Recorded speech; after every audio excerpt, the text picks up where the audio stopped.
நம்முடைய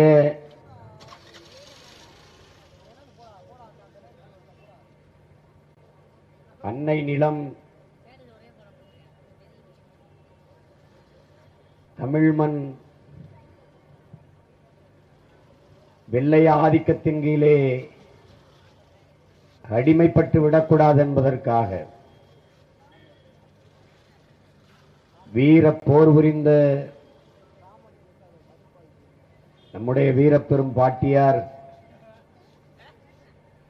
வேலு நாச்சியாரினுடைய வாழ்த்துக்களோடு உங்கள் பிள்ளைகள் இந்த தேர்தல் களத்திலே நிற்கிறோம். அவள் வாழ்ந்த அரண்மனையின் முன்பே நிற்கிறோம். என் அருமை சொந்தங்களே, தமிழரின் வரலாறு மறைக்கப்பட்டிருக்கிறது. தமிழின அடையாளங்கள் திட்டமிட்டு அழிக்கப்பட்டிருக்கிறது என்பதற்கு சான்று இந்த நாட்டிலே தமிழ் இன முன்னோர்களின் அடையாளங்கள் எவ்வளவு தூரம் மறைக்கப்பட்டிருக்கிறது என்பதற்கு சான்று நம்முடைய பாட்டி வேலு நாச்சியாருடைய நினைவிடமும் அவருடைய நினைவை தாங்கி நிற்கிற எந்த சிலையும் இந்த ஒரு இடத்தை தவிர எங்கும் இல்லாதது.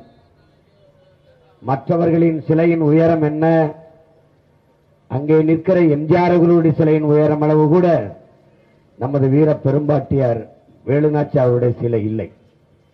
வேறு எங்குமே நிறுவதற்கு தகுதியற்றவளா நம்முடைய வீர பெரும்பாட்டி வேலுநாச்சியார் என்பதை வீர மறவர்கள் நாம் ஒவ்வொருவரும் எண்ணி பார்க்க வேண்டும். நீங்கள் எழுதி வைத்துக் கொள்ளுங்கள். உங்கள் பிள்ளை, உங்கள் உடன் பிறந்தவன், உங்கள் மகன் உறுதியாக ஒரு நாள் இந்த நிலத்தை கைப்பற்றி ஆளத் தொடங்குகிற போது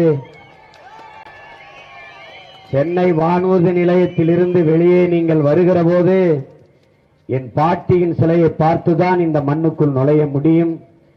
மாபெரும் சிலையை நிறுவி வீர பெரும்பாட்டியார் வேலுநாச்சியார் மண் உங்களை வரவேற்கிறது என்று நான் நிறுவி எழுதி வைக்கவில்லை என்றால் நான் பிரபாகரனின் மகன் கிடையாது.